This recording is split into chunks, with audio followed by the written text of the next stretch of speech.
Hiya, my name's David. I'm the Wandering Ponderer. Yes, after the last video, I'm still sitting in the garden here, although this is quite a few days since the Brian Tebbit Memorial Garden here. But I'm right opposite a house that was built in 1560, and in the last video someone reached out to me on social media and told me something that I didn't know, which was that it was built out of reclaimed ship timbers from an old sailing ship. If you visit timber frame buildings or public houses, the story that the building's timbers were reused from a ship will frequently crop up.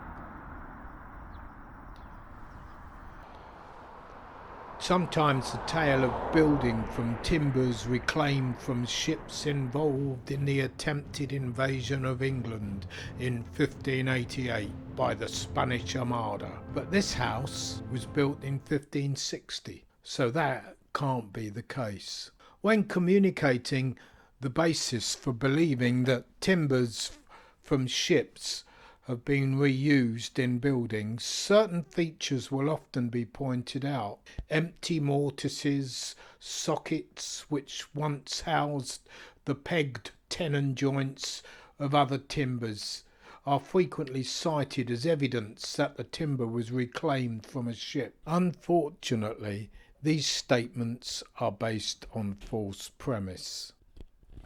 When considering these things, it makes it hard to determine the exact origin of the timbers in this house. But nevertheless, it's an interesting story and makes you think.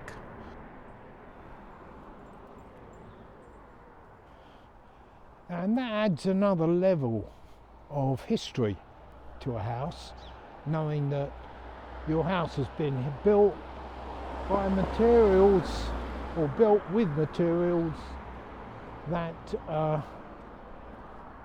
have a history on their own. But we seem to think that reclamation and recycling and repurposing materials is a modern day thing, but it isn't. It's been done for decades, for centuries, and it's quite laughable, really. People seem to think that it's all a new thing, the new kid on the block. I'm walking up West Street because I want to look at this house here.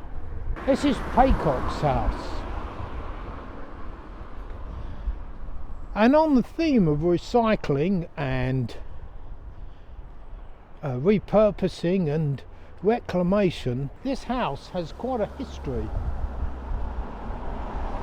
As you drive down the road past this, you look at it and you think, cool, that's a really old house. But don't be fooled.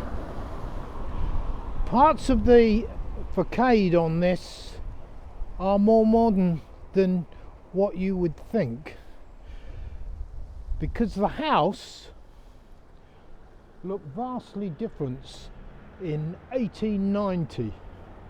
In 1890 it was divided into 3 cottages, and it was being sold in 1890 for demolition. Now the house as itself, this is a pretty good idea of what it looked like when it was first built, and it was first occupied by the Paycock family in 1584.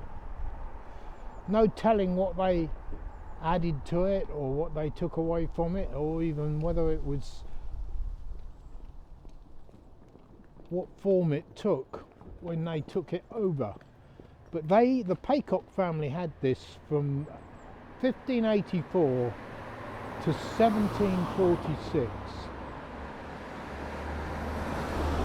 And in the end it was sold for demolition. But after the Paycock family had it, it obviously was owned by somebody who decided to split it up into 3 cottages. And there are pictures. But when it was being sold for demolition, it was Coggeshall's own historian, G.F. Beaumont, who wrote a book on the history of Coggeshall. He stopped the sale and saved the building from being demolished. And the building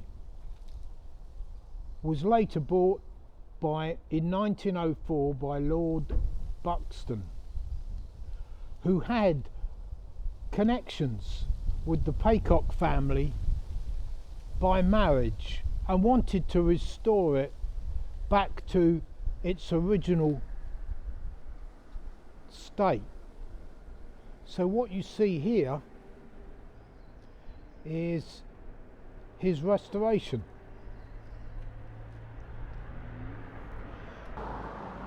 But just to say, don't be fooled by what you see.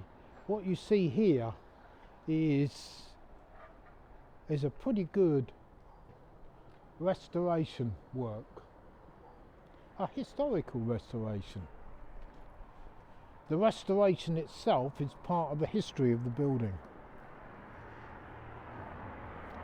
The building standing next to it, the Fleece, that comes up in a lot of the old photographs. There are stories to do with this.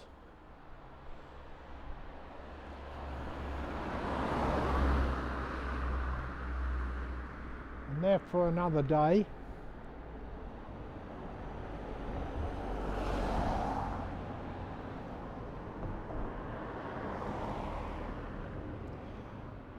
But Paycock's house is a house that has experienced restoration, reclamation and repurposing, and today it stands repurposed as a historical artefact owned by the National Trust. Paycock's house isn't the only house in Coggeshall that has had a face change over its history. And the other house in Coggeshall is the Woolpack. But we'll deal with that in the next video.